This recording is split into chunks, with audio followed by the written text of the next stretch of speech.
The BlackSpace Engine is doing things with geometry and shaders that are very different than what Unreal Engine 5 is doing with Nanite.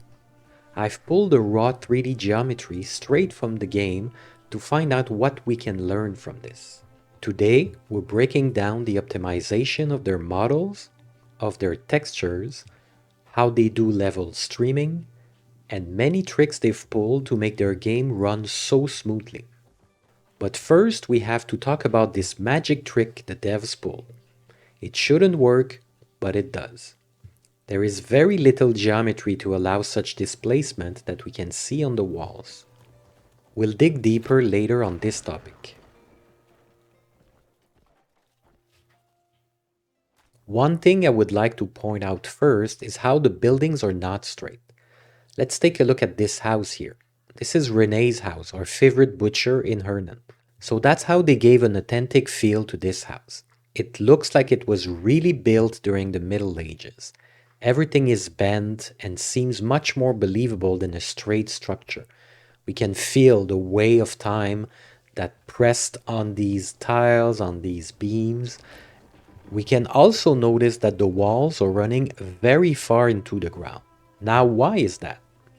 Well, we have seen this exact same principle in a previous video covering the environments of The Witcher 3. You can watch the video right here by clicking on the link in the top right corner. The reason for this is simple and very logical.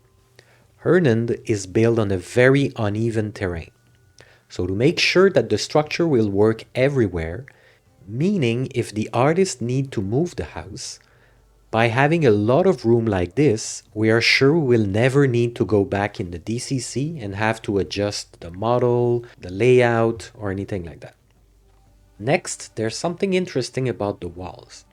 So we have the exterior walls here, and then we have the interior walls grouped separately, which is very common.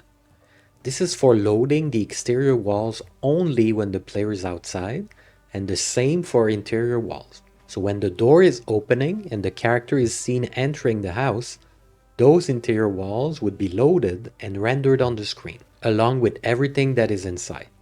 And the exterior walls would be unloaded. This is a standard optimization practice that is used in most games, but I thought it was fun that we could see it right here. So now onto the wooden beams. The ones supporting the house at the four corners are also grouped together. And even though they have very simple geometry and are all very low poly, they do one of the most important things we can hope for in environment art. They break the straight lines. Some more than others, but this is very important and is probably one of the most common portfolio mistakes an aspiring artist can make. If we can see too many straight lines in the scene, it breaks immersion. It looks less realistic and believable. So here is a perfect example of what to do. No need to sculpt everything in ZBrush, you simply need to make your beams, pillars, and wood planks not completely straight. Just by adding a few edge loops, it does the trick. Same for the beams supporting the roof in front of the house. Now the roof has a lot of interesting things to teach us. First, there is an interior part and an exterior part, just like the walls. And it is for the same purpose. Next, we have an asset that includes the wooden planks visible from the front of the house that the player can see when going to the door. And the wooden planks are also seen on the edges of the roof, all along the structure. Let's note that the planks' ends are all grouped separately also. So we have the exterior roof itself, which is the most visible part, and we will get back to this part shortly. On top of this, we have all those planks, and on top of those planks, we have modeled tiles that are laid out all around the edges of the roof and on the top, to contain the main exterior roof asset, which is using no geometry at all. The main part of the roof is using the material that is fascinating the whole game dev community right now. Is it standard displacement? Is it parallax occlusion mapping? Is it silhouette parallax occlusion mapping? Or is it screen space displacement? I made a video showing my theory on the matter.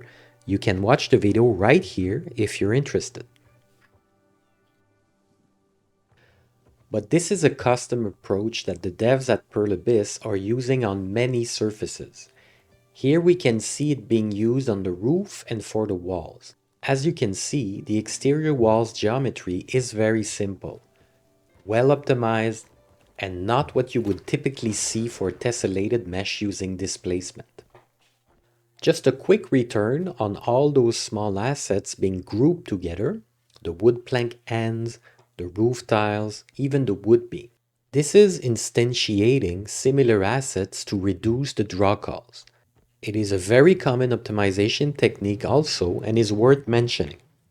You would need to group together similar assets, and usually they have to have the same materials. Because if they have different materials, it's going to add draw calls. So if 12, 15, 20, 100 assets do have the exact same material, if you group them together, it will count as one draw call for the geometry, for the collision, and for the material. If you're working on an environment that has lots of small pieces, doing so and showing this in your project breakdown will definitely be a very good thing. Something I'd like to mention is the absence of corner walls. You can easily imagine that many of those walls are part of a larger modular kit. Most open worlds are using these corner walls to make it easy for environment and level artists to snap walls together quickly and avoid any technical issues. There are also those corner layers of bricks and stones that play the same role. We can also see the same technique used while not using bricks, like we can see in these kits from Assassin's Creed Mirage. We can see here in Crimson Desert, aside from the wood beams that are used for some structures, most are not using this technique. We can see here two walls at 90 degrees angle attached together, and if we take a look at the UVs, we can see that they are stitched together. Now let's look at Hillside Manor. The first thing we can notice is how much optimization went into the large meshes. We can see those very long and thin triangles that most of us were taught to avoid in school. We were taught this for a reason. Also, I was in school 13 years ago, so optimization practices were different. The main issue that these can create is with rendering. It can cause artifacts and produce visual glitches. While it would still not be advised to do this for a mobile or VR game, if you are working on a PC console game, it is considered to be fine nowadays. And we can see this everywhere in Crimson Desert. So the artists were under a very strict polygon budget. Now we have to talk about the corners again. Following the research that is going on and some debate as to what did the devs do with the stone walls, parallax occlusion mapping, silhouette parallax occlusion mapping, etc., this is really low vertex density for displacement to work properly.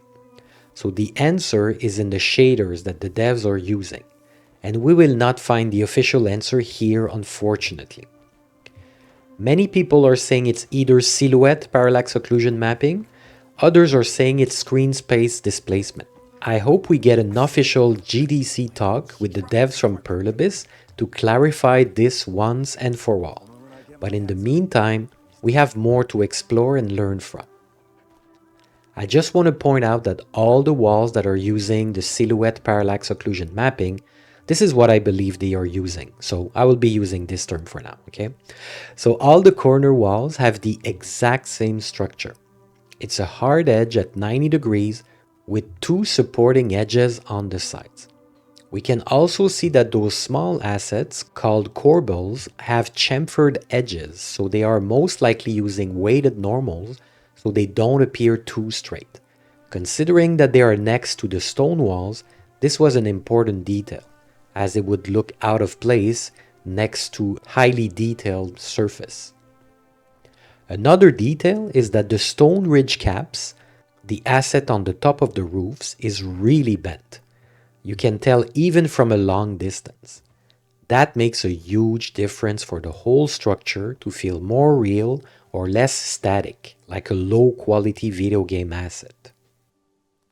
If you're learning from these videos but are still struggling to put everything together into a full environment, that's exactly why I built my full course.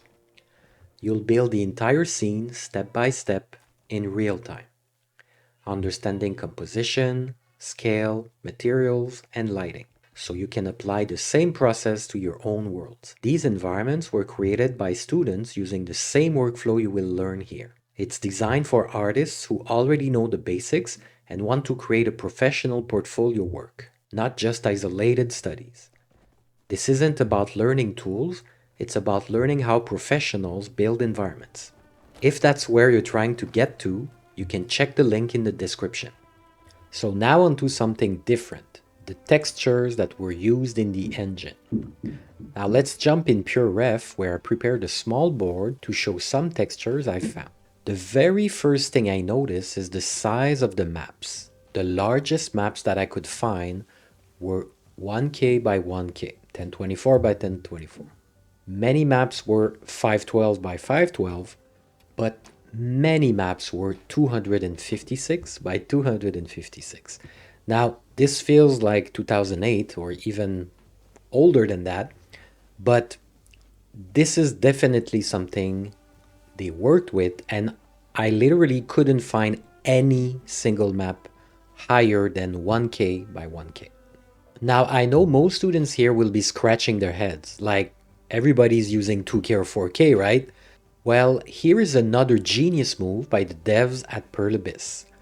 One of the biggest bottlenecks in modern game production is the texture memory budget. Here are numbers to give an idea. Those are averages, of course, but it will explain the problem quickly. So I have some numbers here. Those are for normal maps, and as you see, they are ranges actually, but this gives a very good idea.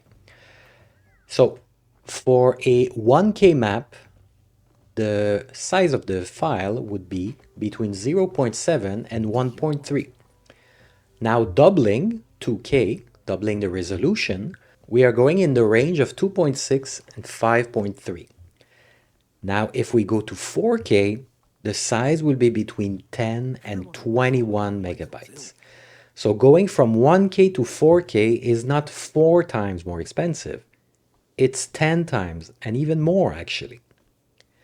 Now let's compare the smaller maps. So 256 pixels would be less than 0.5 megabytes. 512 would be between 0.5 and 1 megabyte. And now I can hear many of you wondering, but how can I make materials that look good with 1K texture or even less? So let's jump in Photoshop and see what it means. So this is a 1K texture grid divided in quadrant for lower powers of 2. So 1K, 512, 256. Now let's bring a tileable texture of 256. As you see, 256 by 256. So it is low, but it's still crisp with details. It's just occupying a small area on a 1K map. If we respect the established Texel density, it will be no problem using tiling textures. Let's say the Texel density is established at 1 meter equals 1K. Then 50 centimeters will be 512, and 25 centimeter will be 256. You just need to tile it with the right value so it can cover the surfaces you want. So by tiling the same 256 resolution that I had, now I have a 512 because it's tileable. Okay, of course we're talking about tileable texture.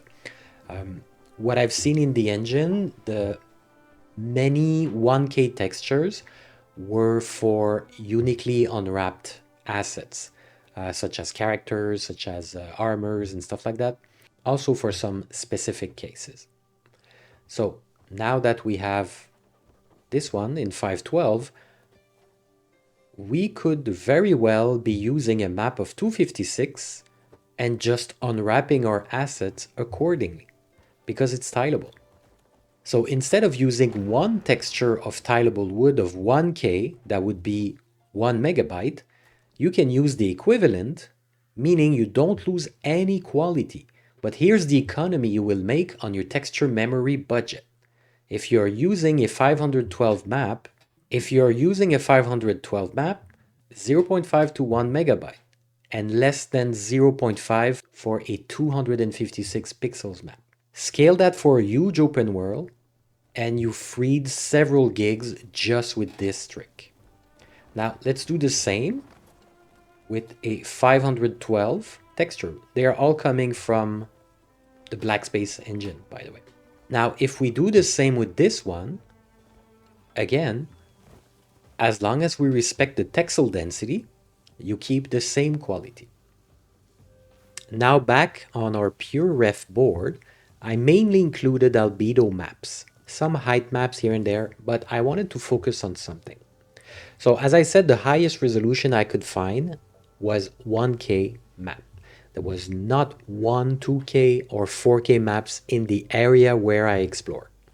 I'm not saying this is the case for the whole game, but I have a feeling there won't be too many maps over 1K in this game.